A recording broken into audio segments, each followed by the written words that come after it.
Cette idiot est ridicule pour filmer, mais ça va un peu avec le thème aujourd'hui, donc on va aller avec. Hey friends! Aujourd'hui, j'ai un bébé qui dort miraculeusement 2 heures plus tôt que d'habitude, je ne sais pas pourquoi. J'ai quelques minutes à moi toute seule. Donc je me suis dit, ça serait le moment parfait pour vous parler de mon petit secret pour être un parent parfait.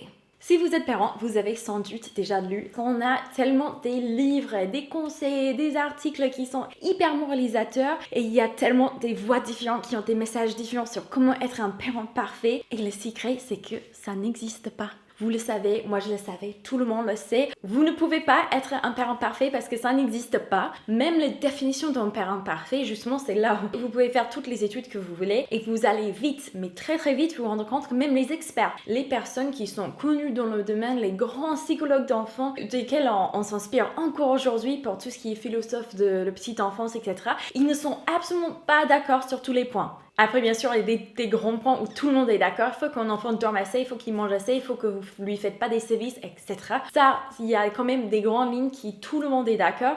Mais même parmi les experts pour les petits détails, etc., il y a beaucoup des avis qui se contredisent. Nous, on avait pris, c'était quoi, Happiest Baby on the Block. J'ai essayé cette méthode avec ma fille, c'était le catastrophe. Pourtant, je sais que ça a marché sur d'autres enfants parce que je travaillais dans la petite enfance pendant des années, même dans les positions d'autorité, pour vous dire, sans aller dans les détails de ce que je faisais, j'étais une personne qui suivait régulièrement les conférences, les mises à jour sur la petite enfance, etc.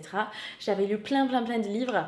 Et justement, j'étais au courant. Ça, c'est un truc. Je vois pas mal de personnes qui disent « J'ai lu un livre et ils deviennent experts sur la petite enfance. » Mais je trouve que dès que vous êtes expert sur la petite enfance, un truc qu'on comprend très vite fait, c'est qu'il n'y a pas seulement une façon d'élever un enfant. Il y a plein de méthodes différentes. Même votre culture, le pays où vous allez élever l'enfant, ça va vachement avoir un effet sur les effets de la discipline, etc. que vous allez employer pour élever votre enfant. Tout est relatif. Un enfant va répondre super bien à une méthode, ça va être genre le et notre enfant va le détester, va vouloir rien à faire avec ça. Bien que vous essayez de le forcer, ça ne veut pas passer. Ne vous inquiétez pas sur ces petits détails. Il faut souffler un peu. Vous allez faire des erreurs, vous allez faire même des choses que vous allez vous dire je vais jamais faire ça. Vous allez peut-être probablement presque certainement les faire 1 ou 2 fois. Ce n'est pas du tout évident. Ce qui m'amène vers mon deuxième point sur le jugement qu'on voit de partout, sur les réseaux, au parc, auprès des grands-parents, etc. Il faut vraiment que tout le monde se calme. C'est très lourd. Et je sais, j'avais lu un truc récemment et les gens étaient en train de débattre sur Twitter si le fait que j'ai pas un enfant, donc j'ai quand même le droit de juger ce que tu fais avec ton enfant, etc. Je suis pas bête, je sais comment ça marche, etc. Mais le truc, c'est même moi par exemple, j'ai eu, il me semble, 7 ans avant d'avoir des enfants, j'ai eu 7 ans d'expérience dans la petite enfance et il y avait quand même des choses qui m'ont surprise. Je savais quand même que ça allait être différent que de travailler dans le domaine. Je savais, mais j'étais quand même surprise par certaines choses qui se sont passées. Et justement, peut-être votre enfant, il adore mettre par exemple ses petites tenues, il aime bien mettre le chapeau l'été, il promène comme ça. Et peut-être le gamin de d'autres personnes, elle a beau mettre le chapeau, prend le chapeau qui a le petit élastique, tout, rien ne s'accroche. L'enfant, il va hurler comme si vous étiez en train de le torturer. Elle va tout faire, tout essayer. Il faut vraiment avoir confiance dans ses décisions parce que chaque parent a des difficultés différentes. Aussi, quand vous voyez quelqu'un en face de vous qui est en train de faire quelque chose avec leur enfant que vous trouvez indigne, plutôt que d'essayer de les juger, essayez de voir comment vous pouvez éventuellement leur aider, surtout si vous êtes proche. Plutôt que d'aller dans le jugement pour vous sentir mieux au fond de vous-même, parce que vraiment, quand on juge les autres, c'est très rarement parce qu'on croit vraiment que notre jugement, ça va améliorer la vie de l'enfant. C'est pour sentir mieux, sentir plus hautaine. Ça sert que à ça en fait. Regarde comment moi je suis meilleure qu'elle parce que moi je ferai jamais ça avec mon enfant. Il faut que ça s'arrête.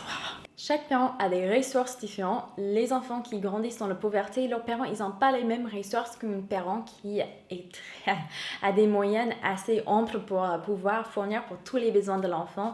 Ils ont peut-être plus de temps parce qu'il y a aussi la pauvreté du temps. Parfois, quand les gens ils sont très pauvres, ils ont 2 travails, ils n'ont pas le temps pour s'éduquer à côté, pour savoir comment faire pour la meilleure méthode. Ils font vraiment comme ils peuvent. Donc, si vous êtes proche à cette personne et vous voyez en face qu'il fait quelque chose qui ne va pas avec les enfants, plutôt d'essayer de se dire moi je ne ferai jamais ça avec mes enfants, sentir hautaine dans ce petit coin, n'hésitez pas à aller à l'aide de le parent. Ça, c'est un truc, ça serait génial.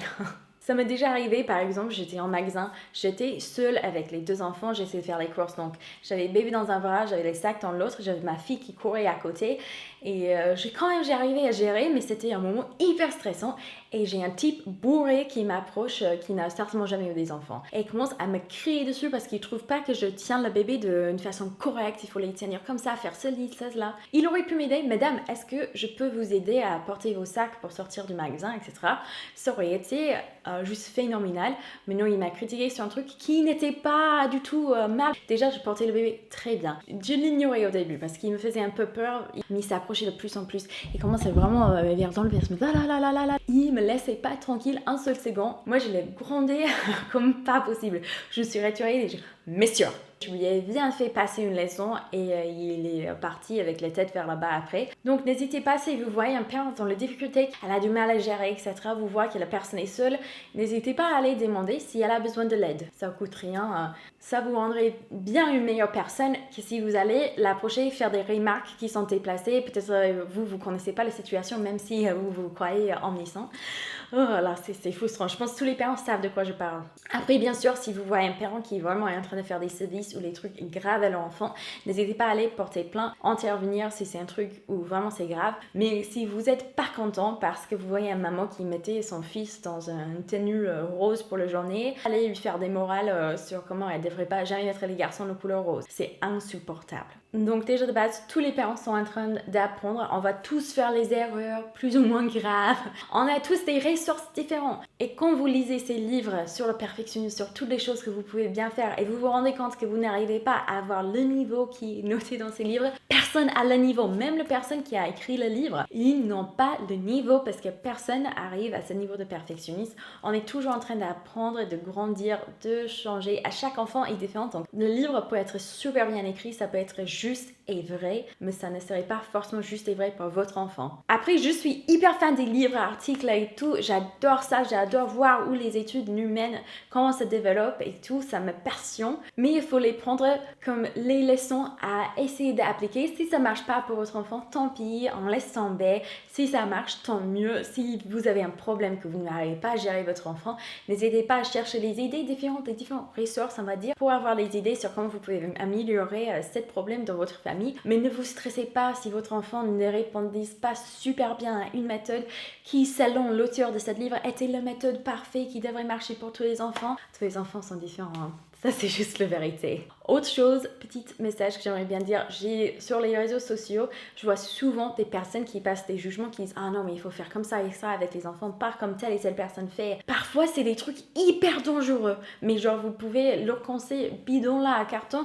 Ce sont vraiment des choses qui pourraient mettre en danger la vie de votre enfant. Donc, avant de laisser des commentaires, même si vous êtes sûr au fond de vous-même que vous parlez bien et juste, si vous n'êtes pas experte, mais une véritable experte dans le domaine, n'hésitez pas à faire un petit cherche Google. Vraiment, ça prend quelques secondes et ça peut vous éviter de donner des mauvais conseils qui pourraient mettre en danger les vies d'autres personnes. C'était sous les vidéos de Beauty Active Caroline, il y avait une ou deux commentaires que j'en avais vu quand j'ai regardé ces vidéos où j'étais là genre non mais ça doit vraiment pas être une maman qui dit ça parce que si les personnes font ça avec les enfants, ça va être catastrophique. N'hésitez pas à me suivre sur Instagram cette semaine parce que je vais partir pour Londres et j'ai trop hâte. Avec ça, je vous fais des trop gros bisous, des très gros bisous. Ciao!